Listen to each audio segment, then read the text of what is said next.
blinding acceleration, yes. All right, ready?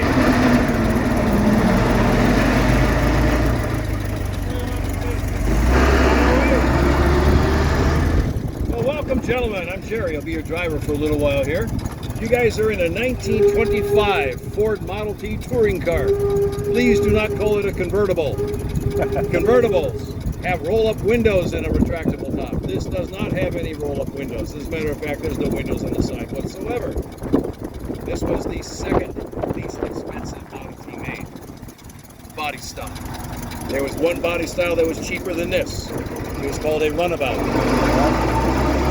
It did not have a back seat. It had a small bustle in the back for tools. They did not call it a trunk. A trunk was an actual steamer trunk that you roped or tied down to the back of your car. Being that this is a 1925, this is actually the lowest price any Model T was made. 1925, this car cost a grand total of $290, which in today's money is only $4,000 and change. That's all.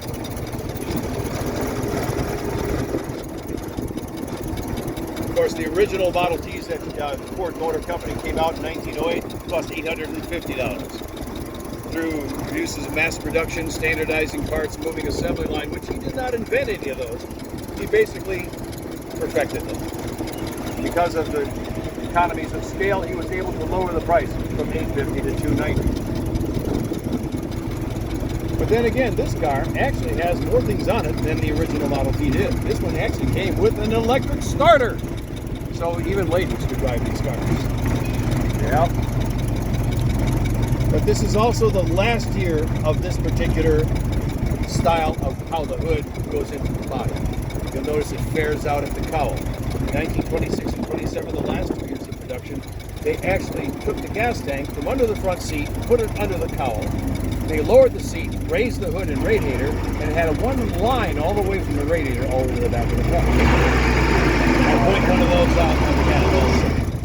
You'll notice the sound of the transmission in low. There are two speeds in this car, low and high. We don't call them first and second because that applies to smoke. Okay. So, what you are hearing right now is the engine running about 200 RPM, which is ridiculously slow because modern cars can't go this slow without stalling. Henry Ford and his engineers decided they were going to make a car that does not need to have higher RPM to get the power, on the theory that if you don't rev it up, it's going to last longer. Must be something to it because it was still running. Not to say that this car has not been worked on, and who knows how many times it's been rebuilt. We have no idea. But that's what these cars are. Very different than today's automobiles. All right, I'm going to show you guys how the pedals work. Okay, this big lever I'm pulling back keeps the transmission in neutral. All the way back is the parking brake. None of the three pedals on the floor are a gas pedal. Your gas is out. The pedal on the left is your 2-speed gear selector. All the way down is low, in the middle is neutral, all the way up is high. This lever keeps it from popping up. Watch what happens when I put the lever forward. See, it wants to go forward, I don't want it to stall. So, this is a brake, but it's on the transmission, not the wheels. Let that sink in for a minute. No brakes on the wheels. I knew that. Basically, you have a drum inside with the bands that contract around it to stop the car. The pedal in the middle, reverse. You can go from forward to reverse, to forward, as many times as you want and never grind the gears. That's handy getting out of snow or mud. Yeah. Standard transmission, you would grind the heck out of the gears. To get going, hold the left-hand pedal in neutral, brake forward, give it some gas and push down. All of the gears in the transmission are square cut. By lifting up, I'm not using any of the gears in the transmission. Those square cut gears make a lot of noise. It doesn't hurt them. They're bathed in oil. You just put it in the house, get it going right now, and all you hear is the engine. That's it. Simple to drive. Now, what you also have to consider is that not only is there a throttle on the side of the steering column, it's also on the left side is your timing, your engine timing, your ignition timing, top dead center, advanced spark efficiency, and fuel economy.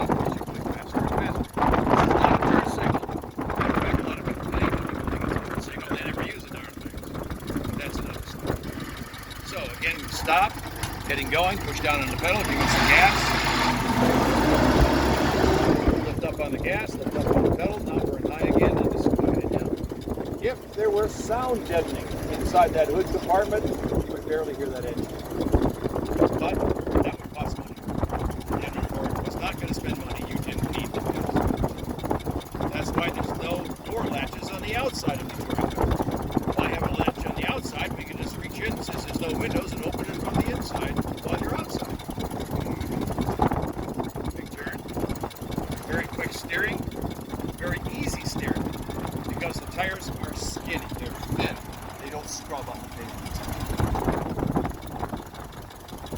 Making a turn. Turn the wheel quarter of a turn. You've made a 90-degree turn. That's it.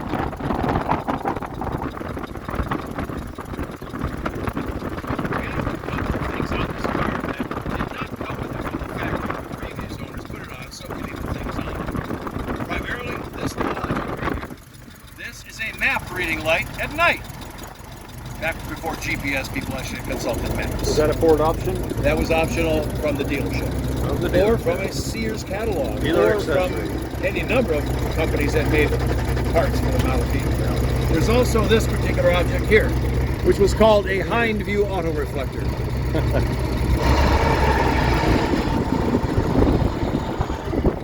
And if you look, this particular windshield has a windshield wiper. Ain't that handy? Isn't that so cool? That was invented by a lady, by the way. In I remember that. Yes. So let's put this air conditioning back up here. There. Tighten the big nut. And of course, we have the AAA badge on the windshield and St. Christopher on the dashboard. But that's about as much as this car's been modified. Now, the only other thing really we have done is we have put safety glass on the windshield. But safety glass wasn't invented until 1928. So that would have been regular window pane glass. That should happen to shatter. You'd be glass, shards of glass flying all over the car. All over the car. Smith's Creek train station. Thomas Edison had a job at that station, publishing a newspaper. Maybe a grid. But he was fired. He was fired because he set the baggage car on fire. And the mimeograph machine was fired by outlet. That's the kind of stuff that happened. So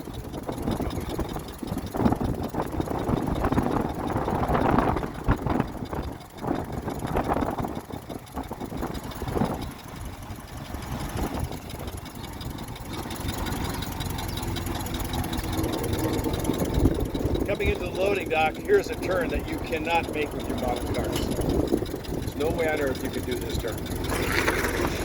Nope.